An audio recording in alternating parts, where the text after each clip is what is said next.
तृतीयोऽध्यायः। सेनापतियों सहित महिषासुर का वध। ध्यानम्।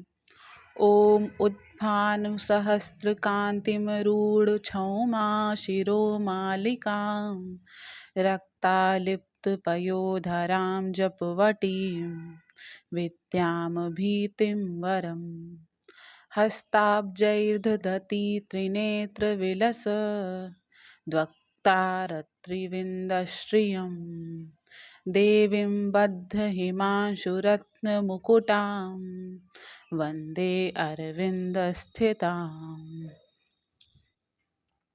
जगदम्बा के श्री अंगों की कांति उदय काल के सहस्त्र सूर्यों के समान है। वे लाल रंग की रेशमी साड़ी पहने हुए हैं।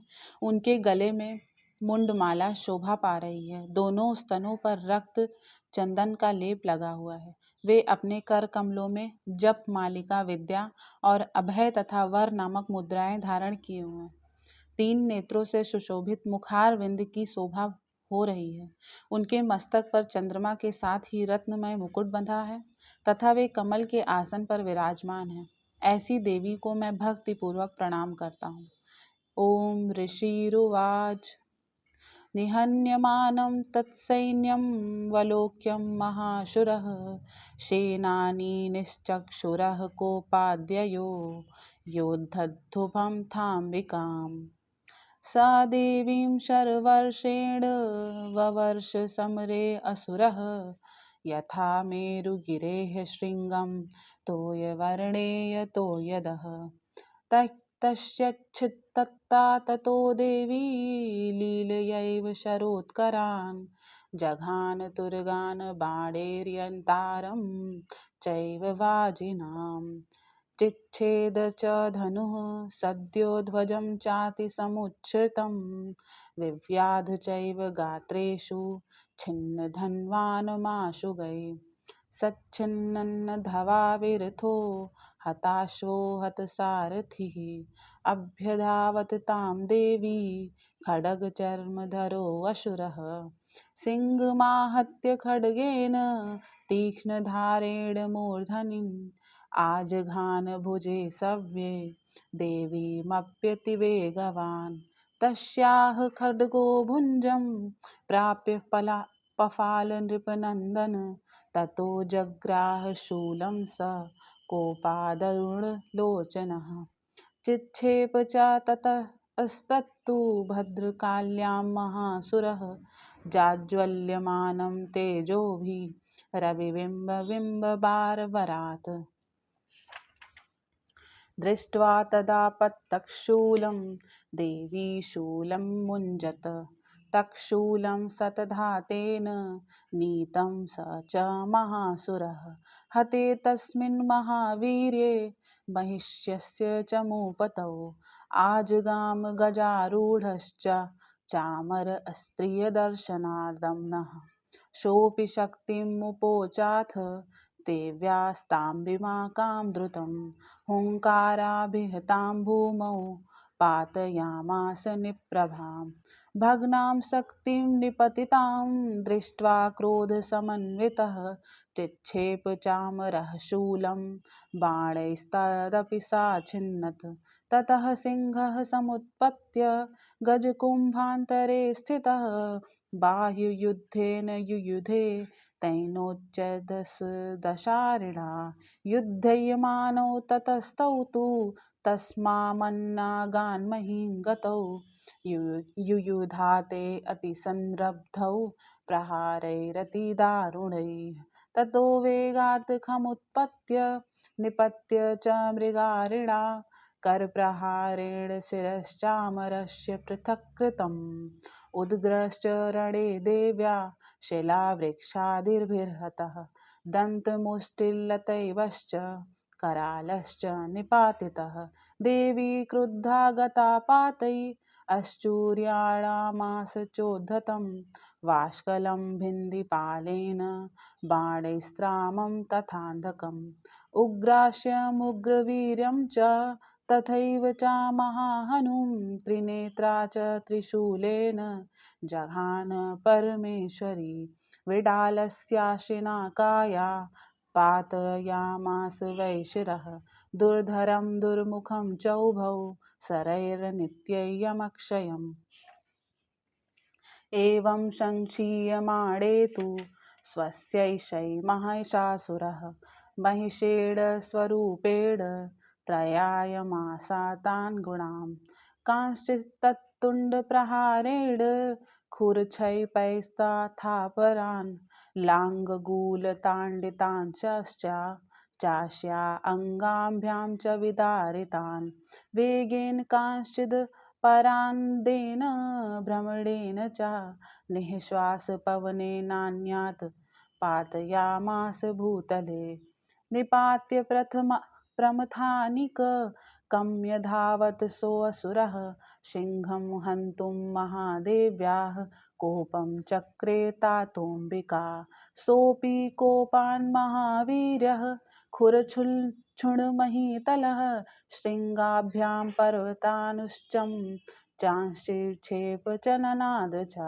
वेगभ्रमणावेक्षुणा मही तस्य व्यशीर्यतः लाङ्गूलेनाहश्चाब्धिः प्लावयामास सर्वतः द्रुतशृङ्गविभिन्नाश्च खण्डं खण्डं ययुर्धनाः श्वासा नीलास्ताः शस्तभो निर्पेतुरेण शोऽलचलाः इति क्रोधसमाद्भतमापतन्तः महाशुरं दृष्ट्वा सा चण्डिका कोपं तद्वधाय तदाकरोत् सा क्षिप्त्वा तस्य वैव पाशं तं बबन्ध महासुरं त्याज्य माहिषं रूपं सोऽपि बद्धो महामृधे ततः सिंह अभवोत्तत्यो यावत्स्याम्बिका शिरः छिन्नत्ति तावत् पुरुषः खड्गपाणिर्दृश्यत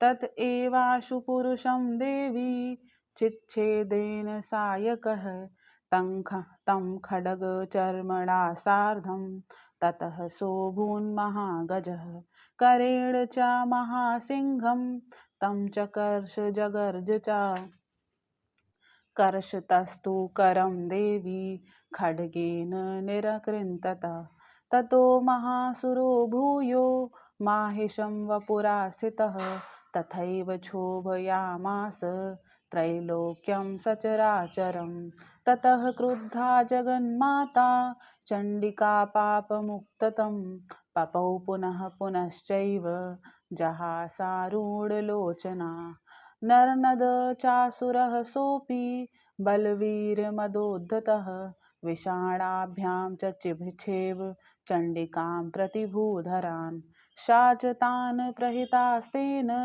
चूर्ययन्ती शरोत्करैः उवाच तं महोद्धूत मुखारागकुलाक्षरम्। ऋषि कहते हैं, दैत्यों की सेना को इस प्रकार तहस नहस होते देख महादैत्य सेनापति चिछुर क्रोध में भरकर अंबिका देवी से युद्ध करने के लिए आगे बढ़ा। वह असुर रणभूमि में देवी के ऊपर इस प्रकार बाणों की वर्षा करने लगा जैसे बादल मेरुगिरी के शिखर पर पानी की धार बरसा रहा हो। तब देवी ने अपने बाणों से उसके बाण समूह को अनायास ही काटकर उसके घोड़े को और सारथी को भी मार डाला। साथ ही उसके धनुष तथा अत्यंत ऊंची ध्वजा को भी तत्काल काट गिराया। धनुष कट जाने पर उसके अंगों को अपने बाणों से बीध डाला। धनुष, रथ, घोड़े और सारथी के नष्ट हो जाने पर वह असुर ढाल और तलवार लेकर देवी की ओर दौड़ा। उसने तीखी धार वाली तलवार से सिंह के मस्तक पर चोट करके देवी को भी बाईं भुजा में बड़े वेग से प्रहार किया। राजन, देवी की बाह पर पहुंचते ही वह तलवार टूट गई। फिर तो क्रोध से लाल आंखें करके उस राक्षस ने सूल हाथ में ले लिया और उसे उस महादैत्य ने भगवती भद्रकाली के ऊपर चलाया। वह शूल आकाश से गिरते हुए सूर्यमंडल की भांति अपने तेज से प्रज्वलित हो उठा। उस शूल को अपनी ओर आते देख देवी ने भी शूल का प्रहार किया। उससे राक्षस के शूल के सैकड़ों टुकड़े हो गए। साथ ही महादैत्य चिक्षुर की भी धज्जियां उड़ गईं। वह प्राणों से हाथ धो बैठा। महिषासुर के सेनापति उस पराक्रमी चिक्षुर के मर जाने पर देवताओं को पीड़ा देने वाला चामर हाथी पर चढ़कर आया। उसने भी देवी के ऊपर शक्ति का प्रहार किया, किंतु जगदम्बा ने उसे अपने हुंकार से आहत एवं निष्प्रभ करके तत्काल पृथ्वी पर गिरा दिया। शक्ति टूटकर गिरी हुई देख चामर को बड़ा क्रोध हुआ। अब उसने शूल चलाया, किंतु देवी ने उसे भी अपने बाणों द्वारा काट डाला। इतने में ही देवी का सिंह उछल कर हाथी के मस्तक पर चढ़ बैठा और उस दैत्य के साथ खूब जोर लगाकर बाहुयुद्ध करने लगा। वे दोनों लड़ते लड़ते हाथी से पृथ्वी पर आ गए और अत्यंत क्रोध में भरकर एक दूसरे पर बड़े भयंकर प्रहार करते हुए लड़ने लगे। तदंतर सिंह बड़े वेग से आकाश की ओर उछला और उधर से गिरते समय उसने पंजों की मार से चामर का सिर धड़ से अलग कर दिया। इसी प्रकार उदग्र भी शिला और वृक्ष आदि की मार खाकर रणभूमि में देवी के हाथ से मारा गया तथा कराल भी दांतों, मुक्कों और थप्पड़ों की चोट से धराशायी हो गया। क्रोध में भरी हुई देवी ने गदा की चोट से उद्धत का कचूमर निकाल डाला, भिंदीपाल से वाष्कल को तथा वाणों से ताम्र को और अंधक को मौत के घाट उतार दिया। 3 नेत्रों वाली परमेश्वरी ने त्रिशूल से उग्रास्य, उग्रवीर तथा महाहनु नामक दैत्यों को मार डाला। तलवार की चोट से विडाल के मस्तक को धड़ से काट गिराया। दूरधर और दुर्मुख इन दोनों को भी अपने बाणों से यमलोक भेज दिया। इस प्रकार अपनी सेना का संहार होता देख महिषासुर ने भैंसे का रूप धारण कर देवी के गढ़ों को त्रास देना आरंभ किया। किन्हीं को थूथुन से मारकर, किन्हीं के ऊपर खुरों का प्रहार करके, किन्हीं किन्हीं को पूंछ से चोट पहुंचाकर, कुछ को सींगों से विदीर्ण करके, कुछ गढ़ों को वेग से, किन्हीं को सिंहनाद से, कुछ को चक्कर देकर और कितनों को निश्वास वायु के झोंके से धराशाही कर दिया। इस प्रकार गढ़ों की सेना को गिराकर वह असुर महादेवी के सिंह को मारने के लिए झपटा। इससे जगदम्बा को बड़ा क्रोध हुआ। उधर महापराक्रमी महिषासुर भी क्रोध में भरकर धरती को खुरों से खोदने लगा तथा अपने सिंहों से ऊंचे ऊंचे पर्वतों को उठाकर फेंकने और गरजने लगा। उसके वेग से चक्कर देने के कारण पृथ्वी क्षुब्ध होकर फटने लगी। उसकी पूंछ से टकराकर समुद्र सब ओर से धरती को डुबोने लगा। हिलते हुए सींगों के आघात से विदीर्ण होकर बादलों के टुकड़े टुकड़े हो गए। उसके श्वास की प्रचंड वायु के वेग से उड़े हुए सैकड़ों पर्वत आकाश से गिरने लगे। इस प्रकार क्रोध में भरे हुए उस महादैत्य को अपनी ओर आते देख चंडिका ने उसका वध करने के लिए महान क्रोध किया। उन्होंने पाश फेंककर उस महान असुर को बांध लिया। उस महासंग्राम में बंध जाने पर उसने भैंसे का रूप त्याग दिया और तत्काल सिंह के रूप में वह प्रकट हो गया। उस अवस्था में जगदम्बा ज्यों ही उसके मस्तक काटने के लिए उद्यत हुई, त्यों ही वह खड्गधारी पुरुष के रूप में दिखाई देने लगा। तब देवी ने तुरंत ही बाणों की वर्षा करके ढाल और तलवार के साथ उस पुरुष को बीध डाला। इतने में ही वह महान गजराज के रूप में परिणत हो गया तथा अपनी सूंड से देवी के विशाल सिंह को खींचने और गरजने लगा। खींचते समय देवी ने तलवार से उसकी सूंड काट डाली। तब उस महादैत्य ने पुनः भैंसे का शरीर धारण कर लिया और पहले की भांति चराचर प्राणियों सहित तीनों लोगों को व्याकुल करने लगा। तब क्रोध में भरी हुई जगन माता चंडिका बारंबार उत्तम मधु का पान करने और लाल आंखें करके हंसने लगी। उधर वह बल और पराक्रम के मद से उन्मत्त हुआ राक्षस गरजने लगा और अपने सींगों के से चंडी के ऊपर पर्वतों को फेंकने लगा। उस समय देवी अपने बाणों के समूहों से उसके फेंके हुए पर्वतों को चूर्ण करती हुई बोली। बोलते समय उनका मुख मधु के मद से लाल हो रहा था और वाणी लड़खड़ा रही थी। देवी ने कहा, देवी उवाच गर्जम गर्जम क्षणं मूढ़ मधु यावत् पिब्यामहं मया त्वयि अत्रैव गर्जिष्यन्त्याशु देवताः। देवी ने कहा, ओ मूढ़, जब तक मधु पीती हूँ तब तक तू क्षण भर के लिए खूब गर्ज ले। मेरे हाथ से यहाँ तेरी मृत्यु हो जाने पर अब शीघ्र ही देवता भी गर्जना करेंगे। ऋषि उवाच एवमुक्त्वा समुत्पत्य सारूढां तं महासुरं पादेनाक्रम्य कण्ठे च शूलनयनमताडयत्। ततः सोऽपि पदाक्रान्तः तस्या निजमुखात् ततः अर्धनिष्क्रान्त एवासीद् देव्या वीर्येण संवृतः।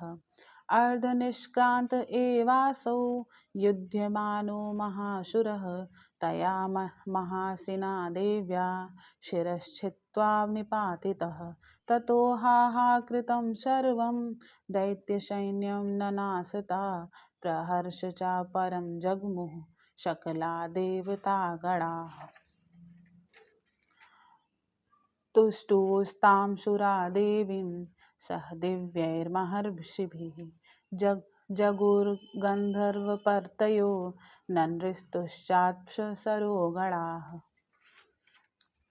ऋषि कहते हैं, यूं कहकर देवी उछली और उस महादैत्य के ऊपर चढ़ गईं। फिर अपने पैरों से उसे दबाकर उन्होंने शूल से उसके कंठ में आघात किया। उनके पैर से दबा होने पर भी महिषासुर अपने मुख से अभी आधे शरीर ही बाहर निकलने पाया था कि देवी ने अपने प्रभाव से उसे रोक दिया। आधा निकला होने पर भी वह महादैत्य देवी से युद्ध करने लगा। तब देवी ने बहुत बड़ी तलवार से उसका मस्तक काट गिराया। फिर तो हाहाकार करती हुई दैत्यों की सारी सेना भाग गई तथा संपूर्ण देवता अत्यंत प्रसन्न हो गए। इस प्रकार देवताओं ने दिव्य महर्षियों के साथ दुर्गा देवी का स्तवन किया। गंधर्व राज गाने लगे तथा अप्सराएं नृत्य करने लगीं। इस प्रकार श्री मार्कंडेय पुराण में सावर्णिक मनवंतर की कथा के अंतर्गत देवी महात्म्य में महिषासुर वध नामक तीसरा अध्याय पूर्ण हुआ। बोलो भगवती महादेवी की जय। दोस्तों, उम्मीद करती हूँ आपको ये तीसरा अध्याय पसंद आया होगा। अगर आपको वीडियो ज़रा भी अच्छा लगा है तो प्लीज़ वीडियो को लाइक करिए, शेयर करिए ज़्यादा से ज़्यादा लोगों को, और चैनल को सब्सक्राइब करना तो बिल्कुल भी मत भूलिए। तब तक के लिए मैं आपसे विदा लेती हूँ। मिलते हैं चतुर्थ अध्याय में। Thank you. Thanks for watching.